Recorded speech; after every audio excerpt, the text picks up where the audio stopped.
Hello नमस्कार, मी अश्विनी स्वागत करते तुमचं आपल्या छान अशा व्हिडिओ ब्लॉगमध्ये.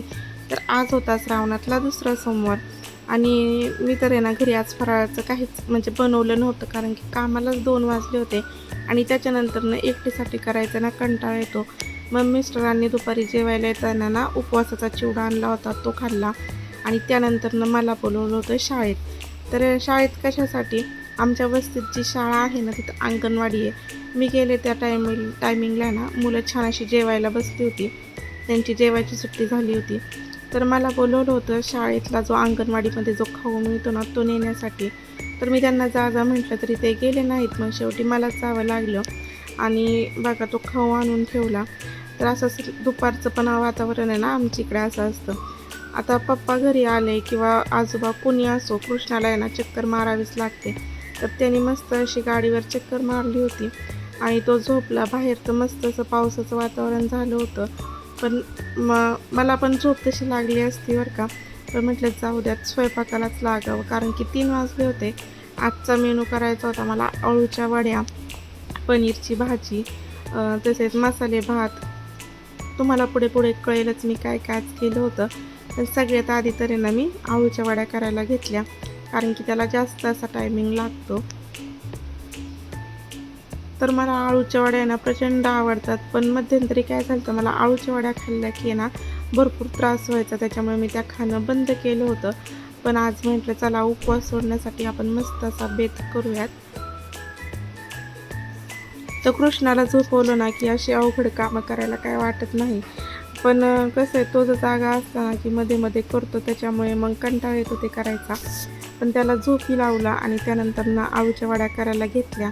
आता ही जी पानं आहेत ना ती आपल्या झाडाचीच तोडून आणली, म्हणजे आळूची तर आहे ना तिथलीच तोडून आणली होती. आता ती स्वच्छ अशी धुवून घेतली. त्यानंतर ना मिरच्या पण रानातल्याच होत्या, त्या पण स्वच्छ धुवून घेतल्या. मिक्सरच्या भांड्यामध्ये आलं, लसूण आणि मिरच्या, हळद, मीठ छान असं बारीक करून घेतलं. बेसन पिठामध्ये चांगलं एकजीव करून आहे ना आता ह्या पानांना लावून घेते. आता ही जी पानं आहेत ना ती गावरान पण आहेत आणि विलायती पण आहेत. तर दोन्ही पद्धतीची पानं आहेत ना तोडून आणली होती. तर आता अशा मी वड्या करून घेतल्यात. आता प्रत्येकाची वड्या करायची पद्धत ही वेगवेगळी असेल, पण मी माझ्या पद्धतीने त्या केल्यात. तर आता बघूयात कशा होतात त्या. आता वड्या करायला तर ठेवून दिल्या होत्या, पण झालं असं, इतकं आभाळ आलं म्हणता म्हणता ना अचानक ऊन पडलं. आता हे जे सगळे कपडे आहेत ना ते परत बाहेर टाकायचे, म्हणजे घरी राहणं पण अवघड आहे. जेव्हा ऊन पडतंय त्यावेळेस कपडे बाहेर टाकायचे, पाऊस आला की परत कपडे आतमध्ये घ्यायचे. असं दिवसभर ही कामं तर चालूच राहतात. तर वड्या तरी आपल्यात ना छान अशा शिजल्या होत्या. मी अगदी 1-1.5 तास त्या वड्यात ना शिजून दिल्या. तर आता त्या व्यवस्थित कट करून घेते आणि तुम्ही पाहू शकता आमच्या इथल्या पाण्यामध्ये किती क्षार आहे. आता हे पाणी आम्ही स्वयंपाकाला वगैरे वापरत नाही. स्वयंपाकाला पिण्यासाठी आम्ही बिसलरीचंच पाणी वापरतो.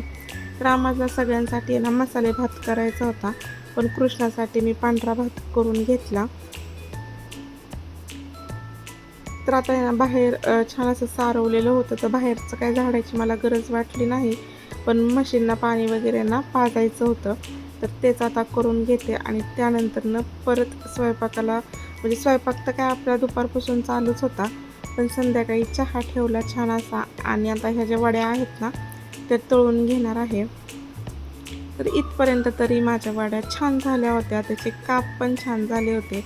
पण झालं असं की तेलात टाकल्यानंतर आहे ना त्या म्हणजे अशा त्याचा आकार राहिला नाही, सगळ्या अशा तुटून फुटून गेल्या. तर का असं झालं असेल हे नक्कीच कमेंट करून सांगा. पण खायला एकदम छान झाल्या होत्या आणि कुरकुरीत पण झाल्या होत्या. तर आता आमचे ते कसं आहे, चहा पिण्याच्या टायमिंगला सगळेच एकत्र नसतात. मग ज्यावेळेस जे जे येईल त्यावेळेस त्यांना चहा द्यावा लागतो. तर पनीर करायचं होतं, त्यासाठी वाटाणा पण घेऊन आले होते. पण मी ज्या ह्या वड्या आहेत ना त्या दुसऱ्या दिवशी मी म्हणजे आदल्या दिवशी फ्रीजमध्ये ठेवल्या आणि दुसऱ्या दिवशी तळल्या ना, त्यावेळेस अखंड अशा छान अशा तळल्या गेल्या होत्या. वड्या तळल्यानंतर ना मी लगेच आहे ना पनीरचं जे मसाला आहे ना वाटण, ते पण वाटून घेतलं. जसं की आलं, लसूण, कांदा, भरपूर असा टोमॅटो ते तळेपर्यंत आहे ना एकीकडं पीठ पण मळून घेतलं आणि ते छान असं बारीक केलं. आता एवढा सगळा स्वयंपाक करायचा म्हटल्यावर पसारा तर होणारच, तर पटकन तो पसारा पण आवरून घेतला आणि या इकडे पनीरचे काप करून घेतले. तर हे पनीर जे आहे ना ते आपल्या घरच्या म्हशीच्या दुधाचं आहे. मी सकाळीच तयार करून ठेवलं होतं. आता सगळा मसाला तेलात छान असा परतून दिला, त्यामध्ये मसाले टाकले आणि बघा छान अशी पनीरची भाजी आपली तयार करून घेते. झालं असं, म्हणजे आमची इथं असं होतं की जास्त अशी ग्रेव्हीची भाजी असते ना घट्ट, ती आवडत नाही. तर पातळच भाजी लागते, त्याच्यामुळे मी पातळच भाजी बनवून घेतली आणि त्यानंतर लगेच भांड्यांचा पसारा पण घासला. आता मसाले भात करायचा होता, तो पण करून घेतला. पण साईच्या शाळेतून अचानक फोन आला की उद्या मुलांना आहे ना राखी बनवायला शिकवणार आहेत, तर त्यांच्यासोबत सामान वगैरे पाठवून द्या. आता खडे वगैरे असं काही पाठवायचं नव्हतं बरं का, जे घरगुती सामान आहे ना आपलं तेच. तर मी इकडे ना अक्षता तयार करत होते, म्हणजे रंगबिरंगी. तर ते वॉटर कलरनेच करून घेतले, कारण की दुसरे कलरच नव्हते. आणि त्यानंतर त्याला भोपळ्याच्या बिया वगैरे पण द्यायच्या होत्या. मग त्याची पण तयारी, म्हणजे स्वयंपाक करता करता आता हे पण करून घेतलं. तर आता कृष्णा घरात नव्हता, त्याच्यामुळे हे शक्य झालं. तो असता तर त्याने सगळे जे तांदूळ आहेत ना ते मिक्स करून ठेवले असते. तर असेच मी ना 2-4 कलर तयार करून घेतले होते.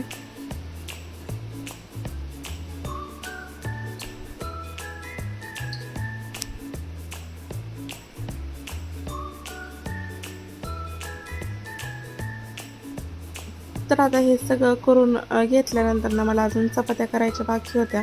म्हटलं आज दुपारी 3ला स्वयंपाकाला लागले, स्वयंपाक माझा लवकर होईल. पण कशाचं काय, जवळचा तो टायमिंग झालाच. तर आता आहे ना मी या सगळ्या चपात्या करून घेते आणि मस्तपैकी मग संध्याकाळी आम्ही सगळ्यांनी मिळून एकत्र जेवण केलं. तर अशा पद्धतीने आजचा बघा मेनू होता. आता साईचे पप्पा आल्यावर त्यांना पण कामाला लावलं. ज्या बिया होत्या ना त्याचं पॅकिंग करायला लावलं. तर अशा पद्धतीने छोटासा व्हिडिओ होता. आवडला असल्यास नक्कीच लाईक करा.